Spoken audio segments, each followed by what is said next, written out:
Hey guys, welcome back to the channel. Today's video is going to be a demonstration on how to build a planter with a trellis kind of thing like this and what you're going to need to do it. So let's get right into it.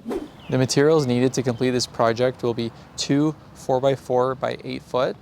You're going to need 4 2x4 by 8 foot, 1 2x6 by 8 foot, and then you're also going to need 10 6-foot fence boards. You can use deck boards, whatever you prefer. What I'm using is all pressure treated material.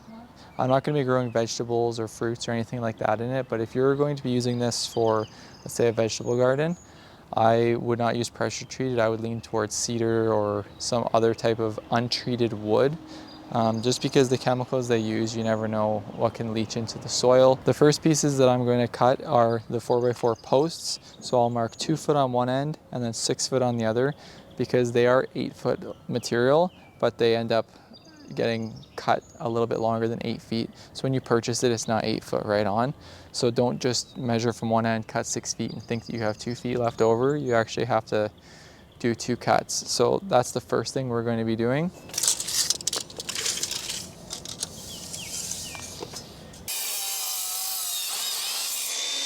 So there you have your 2 foot and your 6 foot post. Now we're going to do that again to make 2 of them each.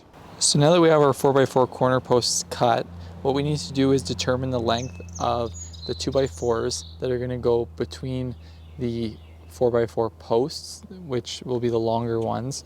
So we know our lattice is 48 inches wide, so we want our outside dimension of our posts to be 48.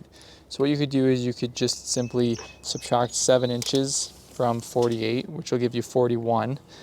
And that will be your dimension. But just to make sure, what I like to do, because material is not always the exact length or dimension, there's some inconsistencies, I will put 2 of my pieces together like this and then hold out my tape at 48 inches to one side and then take a look at the other end, and that will be the length of the board that goes in between to create that 48-inch span, which it works out to 41, which is good.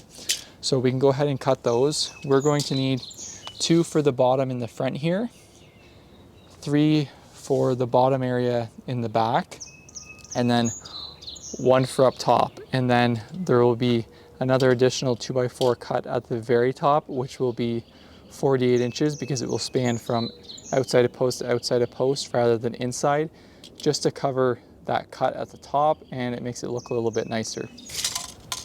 So what I like to do is measure 41, and I'll do that from both ends. That way I have a factory cut on both ends already. And then we can cut both of those. As you can see, we get 2 pieces out of 1, plus an additional piece in the middle, which we're going to use the whole piece, and I'll show you what that's for in a second.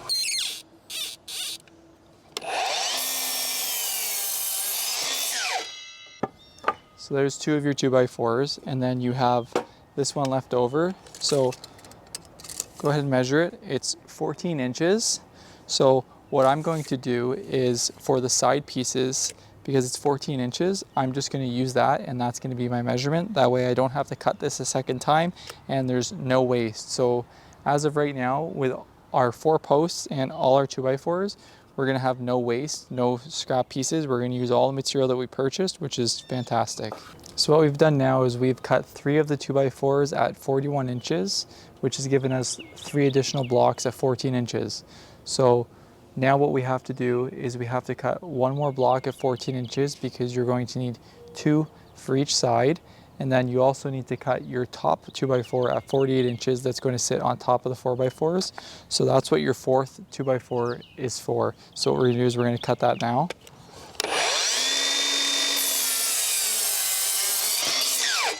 So as of right now, cutting your posts and all your 2x4s for your rails, all you have left is 1 piece of 2x4 that's about 3 feet long, 32 inches. So we've used almost all the material we bought with no waste. Now that we have all our posts and our 2x4s cut, we can start assembling it. The way that I'm doing it is I'm keeping the 2x4s flush to the inside of the 4x4. And the reason for that is because you're going to have your fence board and then an additional trim fence board running horizontally. I just like the way that looks. and that leaves you with a slight reveal on the corner of your post. So if you were to keep those 2x4s, let's say in the center, you wouldn't be able to do this because those fence boards would be sticking past the corner posts, which wouldn't look very good. So I'm going to start putting it together now and show you what I mean. So what I meant when I said I was going to keep the 2x4s on the inside of the 4x4s, I basically meant kind of like that, just flush on one end on the inside, because like I said, you'll have a fence board here and then an additional fence board running horizontally. So what I'm using are 3-inch deck screws. They can be found at any hardware store, pretty much where you picked up your material. They should have some deck screws.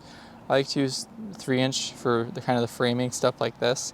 And then when it gets to screwing the fence boards on, I'll use 1 5/8 inch screws, because this material is 1.5 inches, and the fence boards are really thin. They're about 3/8 to 1/2 inch. So if you go any bigger than that, you run the risk of the screw actually coming through the other side, and you don't want that. And to screw them on, I like to use a term called toenailing, which basically means putting the screw in on an angle so that it drives through the side and then straight into the 4x4. I'll do one on the top, one on the bottom. That's more than enough for what we're doing. So I've attached the 2 short 2x4s to the short 2-foot 4x4s. So we'll do that again a second time for the other side. And then we can go ahead and put our 2x4s by 41 inches running this way between the 2 short posts.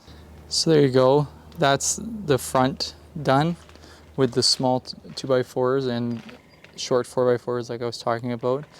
All the 2x4s are flush to the inside. So the next step will be to put the 6-foot 4x4s here as well, and they are going to sit flush on the inside of the 2x4s as well. Now when it comes time to attach these 2x4s to the 6-foot 6x6s, you will want to measure up 24 inches and make sure that when you screw this 2x4 on, it's at 24 inches, because these posts aren't milled 100% perfect. Sometimes they have a slight twist to them, things like that.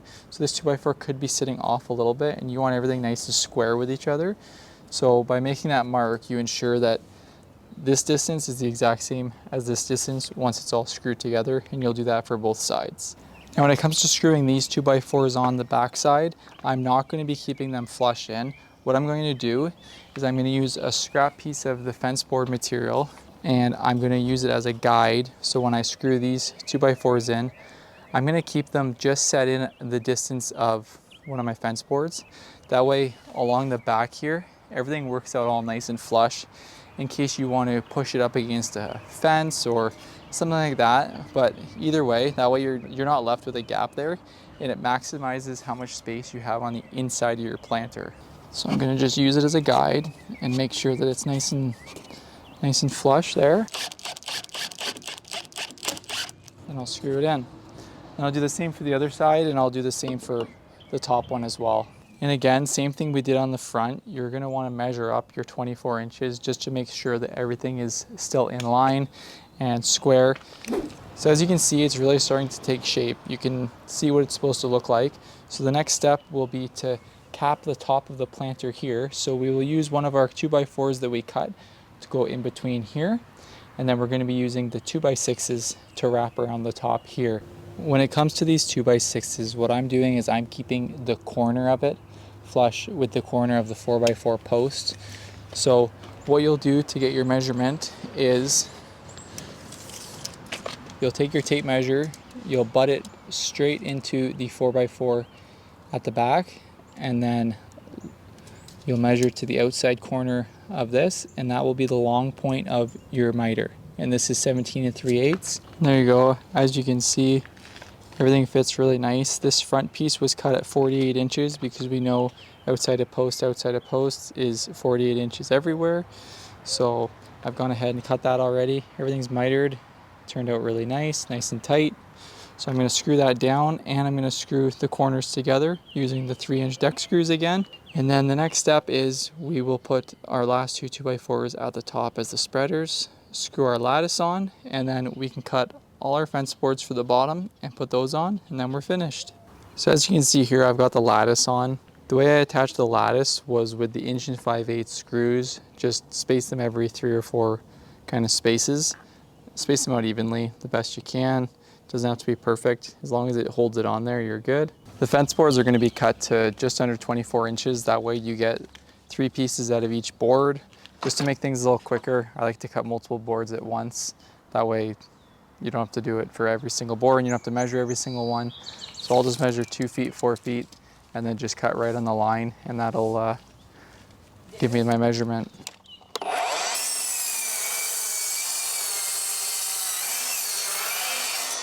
One thing I'll mention too, when I'm screwing fence boards in, I don't put the screws right on the edge on both sides. Like I'll put 2 nails to hold the boards on each rail, and I'll put one in the bottom corner and then put one up so they're staggered a bit. I find it just prevents splitting on the end, and it keeps the board from wanting to twist as well.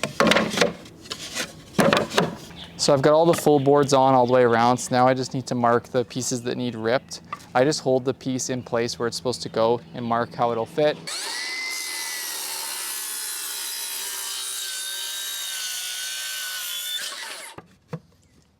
There you go. So just do that 3 more times, and then we'll get to the trim boards. So we've got that board ripped and in place, so the front is finished. All I need to do is put the 2 horizontal trim boards on. They will be 41 inches, which is the measurement that all of the 2x4s were cut to as well. But if you want, you can double check with the measuring tape. And yeah, 41. So I'll cut 2 of them 41 and we'll put those on.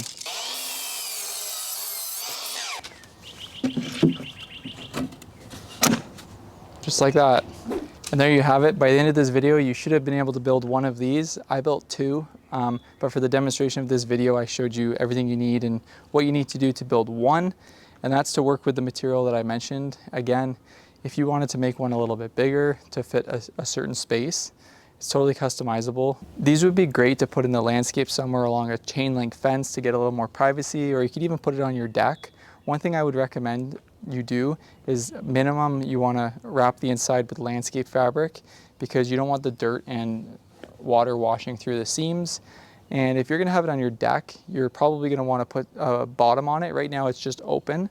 You could do that 1 of 2 ways. You could just fill the whole thing with dirt if you wanted to, but I would recommend maybe putting a support halfway up, or even if you had some old planters, you could put them in there and turn them upside down to act as a shelf. And then you could put other planters on top of those with some plants that will kind of bush out, and it'll fill the area, and then you don't actually have to fill them with soil, and you're not committed to keeping it in that spot. You just lift the planters out and you can move them around as you please. Thank you guys so much for watching today's video. I hope you enjoyed it. If you did, make sure to give it a like and subscribe, and check back next week for another video.